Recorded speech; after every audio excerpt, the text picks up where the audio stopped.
Hello everyone, welcome back to my YouTube channel Knowledge Box and Cooking. In this video, I'm going to explain the 9th standard NCERT subject. The lesson is The Snake and the Mirror, that is written by Indo-Anglian writer Waika Muhammad Bashir. Let's see the introduction. The story is a narrative within the narrative. The writer tells us a story which was told to him by a homeopathic doctor. As we see from the title, the snake and the mirror are the two most important things in the story. This homeopathic doctor encountered a snake. The snake fell on the doctor when the snake saw its reflection in the mirror. It was more interested in that, and the doctor's life was saved. It is a story of homeopathic doctor's encounter with a snake. The doctor lived in a small rented room which was an outhouse. It had two windows and a tiled roof. The tiles were supported by gables which rested on the beam, and there was no electricity supply on the room. The place was infested with rats.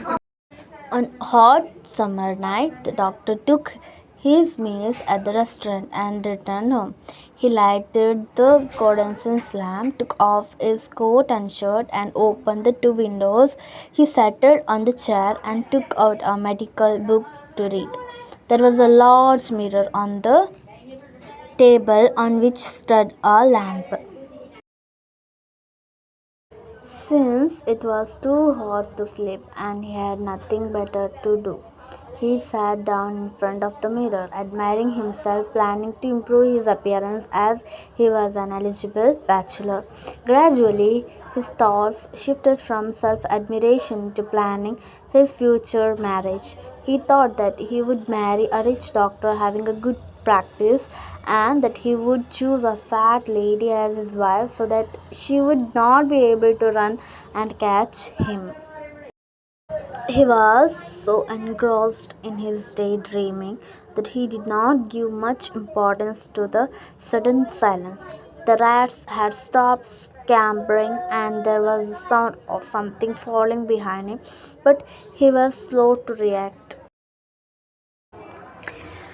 By the time he turned around to have a look, a snake had wriggled over the back of the chair and landed on his shoulders. It coiled around his left arm above the elbow. It was a dangerous cobra and its hood spread out. Hardly 3 inches from his face, the doctor sat there like a stone statue, afraid to move lest the snake may strike. He thought of various medicines he had, and if any was good enough to save him if the snake did bite him. In this moment of the fear of death, God had punished him for being too proud and arrogant. He realized that he was but a mere human, a poor man, nothing to boast about. The moment he accepted his true worth, the snake crawled off and sat on the table in front of the mirror. The doctor got up silently and rushed out of the door. Next morning, when he turned, all his belongings had been robbed, but for his dirty vest, which was too dirty even for the thief.